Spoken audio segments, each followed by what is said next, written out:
Welcome everybody. So this is the platform on which we discuss the basic biological concept and mainly we are focusing on the plus 1 and plus 2 biology. So if you are going to prepare for any exam that is on the base of plus 1 and plus 2 level or we can say the PGT level exam, then I'm sure ये lecture series आपके लिए helpful होने वाली है. So stay tuned with this lecture series and this will going to help you to understand a lot of concept, the basic concept, okay? आज का हमारा lecture होने वाला है सेलेंट्रेटा के बारे में क्योंकि हम लोग सारे एनिमल किंगडम्स के फाइलम को डिस्कस कर रहे हैं जिसमें हमने कहा था कि हमारी एनिमल किंगडम के अंदर मेनली कितने फाइलम है हमने कहा था वैसे ओवरऑल अगर देखा जाए तो एनिमल किंगडम के अंदर 30 फाइलम आते हैं बट उन 30 फाइलम में से हम लोग सिर्फ 11 फाइलम को ही मेजरली स्टडी करते हैं जिसमें से एक हम लोग ऑलरेडी कवर कर चुके हैं that is Porifera. Phylum Coelenterata हमारा सेकंड फाइलम है और इस फाइलम को हम लोग फाइलम नाइडेरियंस भी कहते हैं या हम कहते हैं कि इन्हें हम लोग नाइडेरियंस या नाइडेरिया भी कहते हैं. उसका एक पर्टिकुलर रीजन होता है. देखिए किसी भी फाइलम का नाम उसकी किसी ना किसी फीचर को रिप्रेजेंट कर रहा है. जैसे पोरीफेरा की अगर हम बात करते हैं तो उसमें हमने कहा था पोरीफेरा यानी कि पोर बेयरिंग ऑर्गेनिज्म. वैसे ही हमारे जो नाइडेरियंस है इनकी खास बात क्या है कि ये भी अपने फीचर्स को दिखाता है नाइडेरिया क्योंकि इनके पास एक स्पेसिफिक टाइप की सेल्स होती है नाइडेरियन सेल्स. इसी वजह से हमने इनका नाम रखा नाइडेरिया. जैसे कि मैंने आपको कहा था पहले ही लेक्चर में जब भी हम किसी भी फाइलम को कंप्लीट करेंगे कवर करेंगे आपको एक इमेज अपने दिमाग में रख लेनी है जो एक इमेज उस पर्टिकुलर फाइलम के सारे बेसिक फीचर को आपको डिफाइन करे. ठीक है, जैसे कि पोरीफेरा के अंदर हमने एक दिमाग में एक इमेज रखी थी कि एक ऐसा ऑर्गेनिज्म सबस्ट्रेटम के ऊपर अटैच रहता है जिसके ऊपर हमें ऑस्क्यूलम देखने को मिलता है जिसमें स्पॉन्जोकॉल प्रेजेंट होती है और उसके थ्रू वाटर हमारा बाहर निकल रहा है. ये एक इमेजिनरी इमेज है जो आपने अपने दिमाग में रखनी है. वैसे सेलेंट्रेटा की जब भी बात आए तो आप जेली फिश को याद रखेंगे. जेली फिश को याद रखेंगे जिसे हम लोग ओरेलिया भी कहते हैं, साइंटिफिक नेम है इसका ओरेलिया. उसको आप याद रखेंगे और उसी से आपको सेलेंट्रेटा के बेसिक फीचर क्लियर हो जाएंगे. ठीक है, तो हम पहले स्टार्ट करते हैं. जैसे कि हमने कहा था बेसिक लेवल ऑफ ऑर्गेनाइजेशन के अंदर हम लोग 7 फीचर है जिनके बेस पर हमने फाइलम को क्लासिफाई किया हुआ है. तो उस बिहाफ पर हम सबसे पहले इसके कॉमन फीचर्स को ही यहाँ पे राइट डाउन करेंगे कि कौन से कॉमन है आपके फीचर सेलेंट्रेटा के. ठीक है, सबसे पहला इनके अंदर लेवल ऑफ ऑर्गेनाइजेशन कैसा है. तो जैसे पोरीफेरा में हमने देखा था सेलुलर लेवल था, सेलेंट्रेट के अंदर लेवल ऑफ ऑर्गेनाइजेशन आ जाता है टिश्यू लेवल का. ठीक है, तो यहां से एक चीज आप ये भी याद रखोगे कि पहला ऑर्गेनिज्म जिसमें आपको टिश्यू लेवल का ऑर्गेनाइजेशन देखने को मिला था वो कौन है, ये हमारा सेलेंट्रेट है. या दूसरा क्वेश्चन ये कि सेलुलर लेवल का ऑर्गेनाइजेशन पूरी एनिमल किंगडम के अंदर हमें सिर्फ एक ही फाइलम में देखने को मिलता है, वो कौन सा है, पोरीफेरा. ठीक है, तो टिश्यू लेवल ऑर्गेनाइजेशन हो गया. अब हम बात करते हैं जर्म लेयर की. तो जर्म लेयर की जब बात आती है तो ये हमारे डिप्लोब्लास्टिक ऑर्गेनिज्म है just like your Porifera. Diploblastic का मतलब इनके पास 2 जर्म लेयर होती है.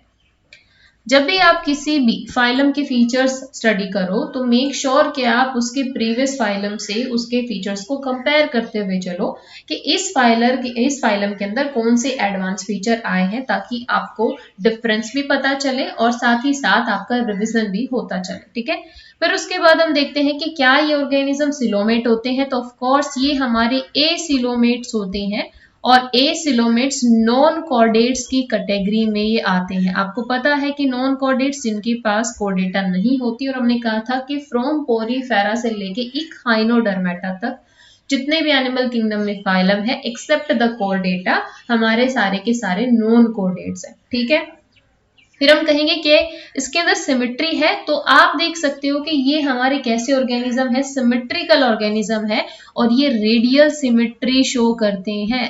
रेडियली सिमेट्रिकल ऑर्गेनिज्म मतलब इनको अगर आप किसी भी एक्सिस से क्लीव करते हो तो इनकी बॉडी आपको इक्वल हाफ्स में डिवाइड होती नजर आएगी. ठीक है, इनवर्टिब्रेट्स है, ये आपको पता है, दीज आर इनवर्टिब्रेट्स. ये हमारे कुछ बेसिक फीचर्स हो गए इनके बारे में. अब हम ये समझते हैं कि इनका नाम नाइडेरियंस क्यों है.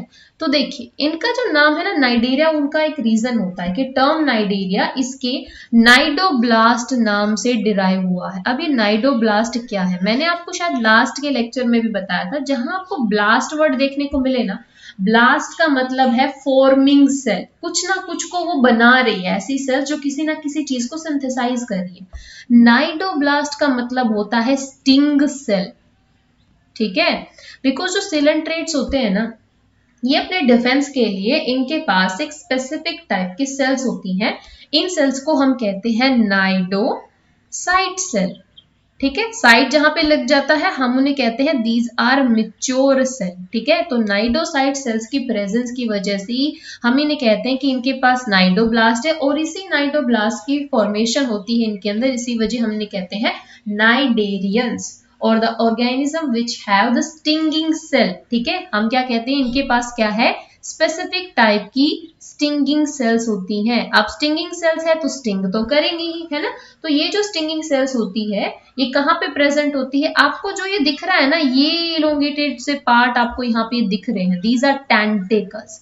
तो जो नाइडेरियंस होते हैं ना, उनकी बॉडी पे हमें बहुत सारे ऐसे टेंटिकल्स देखने को मिलते हैं, और इन्हीं टेंटिकल्स के ऊपर हमारी ऐसे कुछ इस तरीके से नॉब लाइक स्ट्रक्चर प्रेजेंट होते हैं इन टेंटिकल्स पे, और इन टेंटिकल्स में ही हमारे नाइडोब्लास्ट होती हैं, यानी कि नाइडोसाइट सेल्स होती हैं।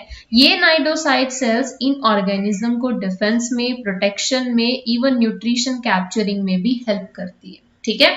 तो हमने क्या कहा कि इनका स्पेसिफिक फीचर क्या है, प्रेजेंस ऑफ द नाइडोब्लास्ट और द नाइडोसाइट सेल्स, जो कहां प्रेजेंट होती है, present on the tentacles, present on the tentacles,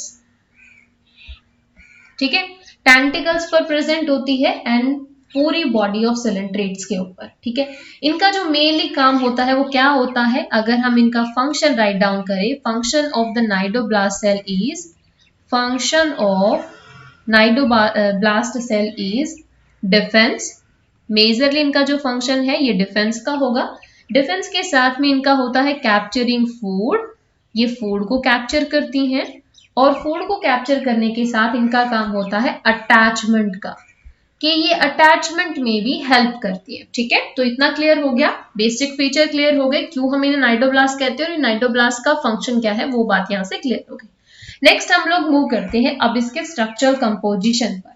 तो देखिए आपको स्ट्रक्चर आपको कुछ इस तरीके का देखने को मिलेगा। जब हम लोग एक हम एक नाइडेरियंस की बात करते हैं, तो इसमें हमें सबसे पहले मैं आपको यहाँ पे हैबिटेट बताती हूँ। देखिए हैबिटेट की जब हम बात करते हैं तो ये हमारे एक्वेटिक ऑर्गेनिज्म है। एक्वेटिक का मतलब ये वाटर में रहते हैं। अब वाटर में भी ये हमारे मोस्टली मरीन है, ठीक है। हालांकि इसमें से कुछ ग्रुप ऑफ ऑर्गेनिज्म है जो फ्रेश वाटर भी है, बट ये मोस्टली हमारे मरीन होते हैं, ठीक है। इनमें से कुछ हमारे फ्रेश वाटर है, और फ्रेश वाटर के अंदर आपको एग्जाम्पल याद रखना है। एग्जाम्पल के लिए फ्रेश वाटर में हमारा आता है हाइड्रा। और अगर आपको हाइड्रा की स्ट्रक्चर याद है तो आप देखते हो ना कि हाइड्रा का स्ट्रक्चर क्या होता है, वो सबस्ट्रेटम से अटैच होते हैं। तो हाइड्रा हमारा एक सिसाइल ऑर्गेनिज्म है, लेकिन इसके पास इस ग्रुप में जो ऑर्गेनिजम्स होते हैं वो सिसाइल भी होते हैं और वो मूव भी कर सकते हैं। अब ऐसा क्यों? ऐसा इसलिए क्योंकि हमारा जो सिलेंट्रेट्स होते हैं ये पॉलीमॉर्फिज्म को शो करते हैं। पॉलीमॉर्फिज्म का मतलब ये होता है कि ये ऑर्गेनिज्म पोली यानी कि बहुत सारे, मॉर्फिक यानी कि मॉर्फोलॉजी, इनकी दो मॉर्फोलॉजी होती है। वो दो मॉर्फोलॉजी कौन सी होती है कि either they are in the polyform, इनकी दो फॉर्म है, एक पॉलीफॉर्म और एक मेड्यूसा फॉर्म। पॉलीफॉर्म इनका एसेक्सुअल बॉडी होता है, एसेक्सुअल बॉडी, साथ ही साथ ये ससाइल बॉडी है जो सबस्ट्रेटम से अपने लाइफ स्पैन में अटैच रहेगा। मेड्यूसा फॉर्म इनका सेक्सुअल बॉडी होता है जो मूव कर सकता है, मूवेबल, ठीक है, ये मूव कर सकता है, मूवमेंट शो कर सकता है। कुछ ऑर्गेनिज्म ऐसे होते हैं सिलेंट्रेट्स के अंदर जो सिर्फ पॉलीबॉडी में रहते हैं through out their life span, कुछ ऐसे हैं जो मेड्यूसा बॉडी को ही शो करते हैं, और कुछ ऐसे हैं जो दोनों ही बॉडी को शो करते हैं, यानी कि आपको दोनों ही टाइप के यहाँ पे इनकी मॉर्फोलॉजी देखने को मिलते हैं, कि पॉली भी और मेड्यूसा भी, ठीक है। इतनी बात क्लियर है। अब इनका बॉडी स्ट्रक्चर आप देखते हो, जब हम इनके पॉलीफॉर्म की बात करते हैं तो हम सबसे पहले पॉलीफॉर्म की बात करेंगे। ये हमारा आपको जो इमेज में दिख रहा है ये पॉलीफॉर्म है। आप पॉलीफॉर्म में आपको ऊपर ऐसे कुछ इस तरीके से ये दिख रहे हैं ना, दीज आर टेंटिकल्स, इन्हें हम क्या कहेंगे, हम इसे किसी और कलर से देख लेते हैं। These are tentacles. ये आपको जो कुछ इस तरीके की ऊपर यहाँ पे दिख रही है ना सेल्स, ये टेंटिकल्स है, ठीक है। तो हम यहाँ पे इसको राइट डाउन कर ले, दीज आर टेंटिकल्स। और आपको पता है इन्हीं टेंटिकल्स के ऊपर ही हमारी नाइडोब्लास्ट सेल्स प्रेजेंट होती हैं। नाइडोब्लास्ट सेल्स जिनके पास नाइडोसाइट है या स्टिंगिंग सेल्स है। एक्चुअली इन स्टिंगिंग सेल्स के पास एक स्पेसिफिक टाइप का क्या होता है, निमेटोसाइट्स होते हैं, या हम कहें टॉक्सिन प्रेजेंट होता है। ये टॉक्सिन इतना ज्यादा खतरनाक होता है कि ये न्यूरोटॉक्सिन होता है ये टॉक्सिन हमारा, और ये न्यूरल डिजीज कॉज करता है। कि अगर आपको ये स्टिंग सेल किसी तरीके से स्टिंग करती है ना, तो ये आपके अंदर एक न्यूरल टॉक्सिन की तरह आपकी बॉडी के अंदर रिलीज होगी, और ये समटाइम आपकी डेथ को भी कॉज करती है। लीगल ये होता है, ठीक है। तो ये चीज हमने देखी कि इसकी बॉडी के ऊपर, इसके ऊपर वाले पार्ट पर हमें क्या देखने को मिलता है, टेंटिकल्स देखने को मिलते हैं, है ना। अब यहाँ पे आपको जो ओपनिंग सी दिख रही है ना, ये जो देखो इस इमेज में आपको अच्छे से दिख रहा है, ये जो आपको दिख रहा है ना, दीज आर टेंटिकल्स, ठीक है। ये बड़े बड़े हमारे टेंटिकल्स है। ये अपर व्यू है हमारे नाइडेरियन सेल्स का, और उसके साथ में आपको सेंटर में एक ओपनिंग सा दिख रहा है। तो ये ओपनिंग क्या है, इस ओपनिंग को हम कहते हैं हाइपोस्टोम, ठीक है। याद करो पोरीफेरा के अंदर जो हमारी ओपनिंग हमें देखने को मिल रही थी उसे हम कह रहे थे ऑस्क्यूलम, जिससे हमारा वाटर सारा बाहर एग्जर्ट हो रहा था। यहाँ पे जो ओपनिंग है उसको हम कहते हैं हाइपोस्टोम, और यही हाइपोस्टोम इनका माउथ है, ठीक है। माउथ है मतलब यहाँ पे गैस्ट्रोवेस्कुलर कैविटी होती है, मतलब हम कह सकते हैं यहाँ पे डाइजेस्टिव सिस्टम नहीं होता, बट यहाँ पे एक स्पेसिफिक टाइप की गैस्ट्रोवेस्कुलर कैविटी होती है। इतनी बात आप याद रखोगे। इस गैस्ट्रोवेस्कुलर कैविटी की ओपनिंग होती है ये माउथ, और इस माउथ को कहा जाता है हाइपोस्टोम, ठीक है। तो हम कहेंगे कि इसके सेंटर में हमें गैस्ट्रोवेस्कुलर कैविटी देखने को मिलता है, जिसका एक सिंगल ओपनिंग है। उस ओपनिंग को हमने माउथ या हमने हाइपोस्टोम कहा। तो अब बात आती है, इनके पास गैस्ट्रोवेस्कुलर कैविटी है, तो इनका मोड ऑफ डाइजेशन कैसा है। तो देखिए इनका मोड ऑफ डाइजेशन कैसा होता है कि इन टेंटिकल्स की हेल्प से ये अपने जो भी इनका प्रे होगा उसको कैप्चर करते हैं। स्टिंगिंग सेल की हेल्प से वो उसको बेहोश करते हैं, अनकॉन्शियस करते हैं, और उसके बाद इस माउथ के थ्रू उसको एनगल्फ कर लेते हैं। आफ्टर एनगल्फिंग जो भी डाइजेशन होता है, इसका एक्स्ट्रा सेलुलर और इंट्रासेलुलर दोनों टाइप का डाइजेशन होता है। यानी कि इन टेंटिकल्स की हेल्प से यहाँ पे इसका एक्स्ट्रा सेलुलर डाइजेशन हो जाता है, एंड देन माउथ के थ्रू जब ये एंटर करता है गैस्ट्रोवेस्कुलर कैविटी में जो भी प्रे है, वो उसका इंट्रासेलुलर डाइजेशन हो जाता है। तो हम कह सकते हैं कि इनकी बॉडी के अंदर हमें दो टाइप से डाइजेशन देखने को मिलता है, extra cellular as well as intracellular. याद कीजिए पोरीफेरा के अंदर डाइजेशन हमारा कैसा था, उसकी वाटर केनाल जो हमारी केनाल प्रेजेंट थी, जैसे हम स्पॉन्जोकोल कह रहे थे, उसी के अंदर हमारा सारा वेस्ट प्रोडक्ट रिलीज हो रहा था। सेलुलर लेवल के ऊपर ही उसमें डाइजेशन हमें देखने को मिल रहा था। बट इनके पास गैस्ट्रोवेस्कुलर कैविटी होने की वजह से ये प्लस पॉइंट है कि इनके पास एक्स्ट्रा सेलुलर और इंट्रासेलुलर दोनों मोड का ही डाइजेशन हमें देखने को मिलता है। अब हम इनकी बात कर लेते हैं स्केलेटल सिस्टम की। तो क्या इनकी बॉडी में कोई स्केलेटन है? अगर पोरीफेरा को आप याद करते हैं तो पोरीफेरा के अंदर हमें स्केलेटन तो नहीं, बट स्पेसिफिक टाइप के स्पिक्यूल्स देखने को मिल रहे थे मेसेनकाइम में, है ना, जब हमने उसकी बॉडी वॉल को पढ़ा था। तो इनकी बॉडी में हमें क्या देखने को मिलता है, स्केलेटन है। और स्केलेटन भी क्या है कि इनकी बॉडी में हमें बाहर कैल्शियम कार्बोनेट का डिपोजिशन देखने को मिलता है, जो इसके लिए एक स्केलेटल सिस्टम की तरह, स्केलेटन की तरह एक्चुअली काम करता है, नॉट सिस्टम, ठीक है। एग्जाम्पल के लिए जो हमारे कॉरल्स होते हैं, वो कॉरल्स एक्चुअल में क्या है, इन्हीं सिलेंट्रेट का कैल्शियम कार्बोनेट का डिपोजिशन होता है, ठीक है। इतनी बातें क्लियर है। नेक्स्ट हम इसके और फीचर देख लेते हैं। तो हमने क्या देखा, डाइजेस्टिव सिस्टम, हमने इसका डाइजेशन देख लिया कि इनके अंदर गैस्ट्रोवेस्कुलर कैविटी है। स्केलेटन की हमने बात कर ली कि इनके अंदर जो स्केलेटन है वो कैल्शियम कार्बोनेट का होता है। बॉडी मॉर्फोलॉजी की हमने बात कर ली कि इनकी मॉर्फोलॉजी, दो मॉर्फोलॉजी होती है, पॉलीमॉर्फोलॉजी ऑर्गेनिज्म शो करते हैं, पॉलिप जो इनका न्यूट्रेटिव और हम कह सकते हैं एसेक्सुअल बॉडी होता है, ठीक है। हम पहले उसी चीज को समझ लेते हैं। पॉलिप बॉडी ये न्यूट्रेटिव है, और न्यूट्रेटिव के साथ साथ ये एसेक्सुअल बॉडी होती है, इसका एसेक्सुअल बॉडी फॉर्म है ये। वही अगर हम लोग मेड्यूसा बॉडी की बात करते हैं तो मेड्यूसा ये इसका सेक्सुअल बॉडी फॉर्म होता है, या इसको कहा जाता है सेक्सुअल ज़ोइड्स, ठीक है। ये मूव कर सकते हैं। सो पहला ये हमारा सिसाइल है, और मेड्यूसा ये हमारा मूवेबल है, ये मूव कर सकते हैं। इतनी बातें क्लियर है। अब देखिए, जो हमारा पॉली बॉडी होता है जनरली वो हमें सिलेंड्रिकल शेप में देखने को मिलेगा। आप इसी इमेज में देखिए कि ये हमारा एक पॉली बॉडी है और ये हमें एक सिलेंड्रिकल फॉर्म में नजर आ रहा है। लेकिन इस इमेज में अगर हम देखें तो ये हमारा एक मेड्यूसा बॉडी है, बॉडी फॉर्म है, और ये हमें मूवेबल सा दिख रहा है और ये अम्ब्रेला शेप। तो हम कह सकते हैं जो मेड्यूसा बॉडी होता है ना जनरली ये अम्ब्रेला शेप का हमें नजर आता है। ठीक है, ये कैसा नजर आएगा, ये हमें अम्ब्रेला शेप का नजर आएगा। क्लियर। अब देखिए एग्जाम्पल के लिए जब भी आपसे पूछे तो पॉलिप बॉडी फॉर्म हमें किस में देखने को मिलता है, मेनली हमें हाइड्रा में देखने को मिलता है जो कि हमारा फ्रेश वाटर सिलेंट्रेट्स में आता है, और मेड्यूसा बॉडी फॉर्म हमें जेली फिश में देखने को मिलता है, जेली फिश जिसे हम लोग ऑरेलिया भी कहते हैं। ठीक है, ऑरेलिया आपको याद रखना है क्योंकि इससे एग्जाम में आपसे क्वेश्चन आते हैं, राइट। अब देखिए इनकी जब रिप्रोडक्शन होता है तो रिप्रोडक्शन के टाइम पे हमें याद रखना है कि इनमें रिप्रोडक्शन कैसे होगा, रिप्रोडक्शन इनमें एक्सटर्नल है या इंटरनल है। तो हम देखते हैं कि ये organism external mode of reproduction हमें इनमें शो कर, हमें इनमें एक्सटर्नल मोड ऑफ रिप्रोडक्शन देखने को मिलता है। एक्सटर्नल मोड ऑफ रिप्रोडक्शन कैसे होगा कि जैसे जो हमारे ज़ोइड्स हैं, कैसे ज़ोइड्स हैं हमारे, जो अम्ब्रेला शेप हमारे ज़ोइड्स हैं, ये मान लीजिए हमारे टेंटिकल्स हैं इसके, ठीक है, ये टेंटिकल्स हैं और आपको पता है कि ये हमारा मूवेबल है। तो ये क्या करते हैं कि इनके यहाँ पे हमारे कुछ सेल्स होती हैं जो क्या करती हैं, प्रोड्यूस करती हैं किनको, स्पर्म को और ओवा को, क्योंकि ये सेक्सुअल बॉडी के अंदर सेक्सुअल डायमॉर्फिज्म ये शो नहीं करते, इसलिए क्या होगा कि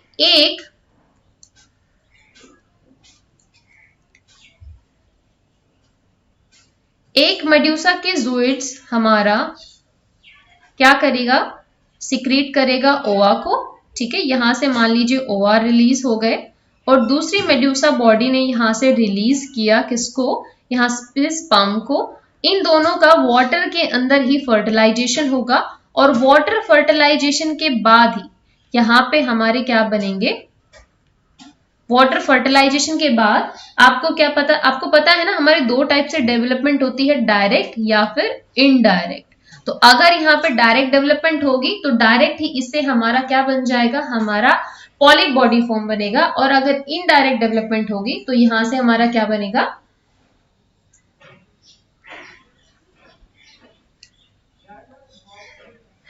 आई think there is some confusion.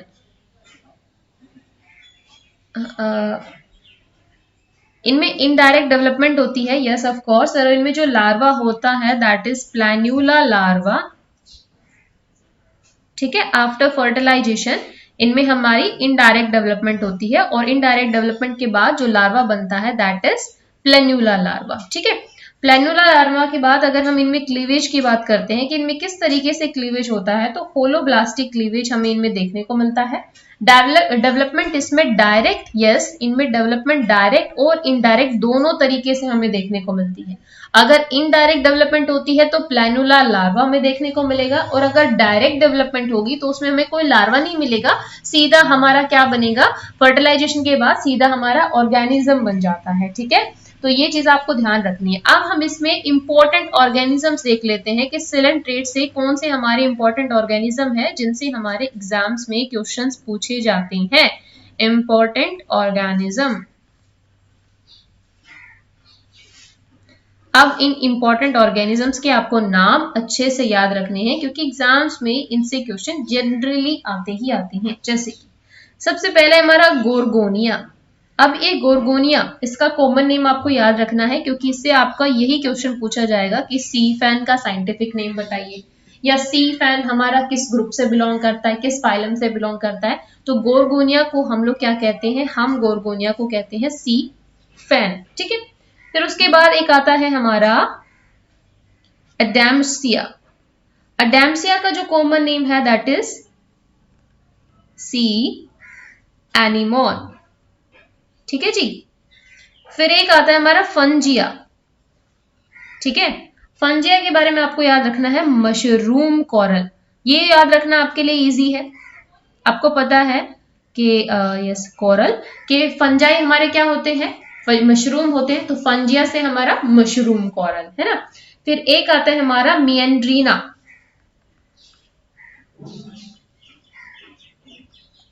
इसका हमारा कॉमन नेम है ब्रेन कॉरल। आपको ये कॉमन नेम के साथ याद रखने हैं क्योंकि इनसे एग्जाम में क्वेश्चन आते हैं। और सबसे इंपॉर्टेंट, इसको आप डबल स्टार लगा लीजिए, इससे आपके मोस्टली एग्जाम में पूछा जाता है फाइसेलिया। और फाइसेलिया को हम लोग कहते हैं पुर्तगीज मैन ऑफ वॉर। हाँ, इसकी स्पेलिंग थोड़ी सी यहाँ पे, पुर्तगीज मैन ऑफ वॉर, ठीक है जी। फिर उसके बाद एक और होता है पेंटुला एक्यूलेटा, यस, जिसको हम लोग कहते हैं सी पेन, ठीक है। आप याद रखेंगे, वापस से याद कीजिए। गोरगोनिया, गोरगोनिया का मतलब सी फैन। एडेम्सिया सी एनीमोन होता है। फंजिया से मशरूम कॉरल होती है। मेंड्रीना से हमारा ब्रेन कॉरल होता है। फाइजेलिया जो हमारा पुर्तगीज मैन ऑफ वॉर के नाम से जाना जाता है। और पेंटुला एक्यूलेटा जिसे हम सी पेन कहते हैं, ये हमारे इंपॉर्टेंट सिलेंट्रेट्स में आता है जिनसे एग्जाम में क्वेश्चन जनरली पूछे जाते हैं, ठीक है। तो इसके साथ हमारा सिलेंट्रेट का जो टॉपिक है उसके बेसिक फीचर हमने कंप्लीट कर लिए। नेक्स्ट हम लोग फाइलम जो हमारा टीनोफोरा है उसको हम नेक्स्ट लेसन में कंप्लीट करेंगे।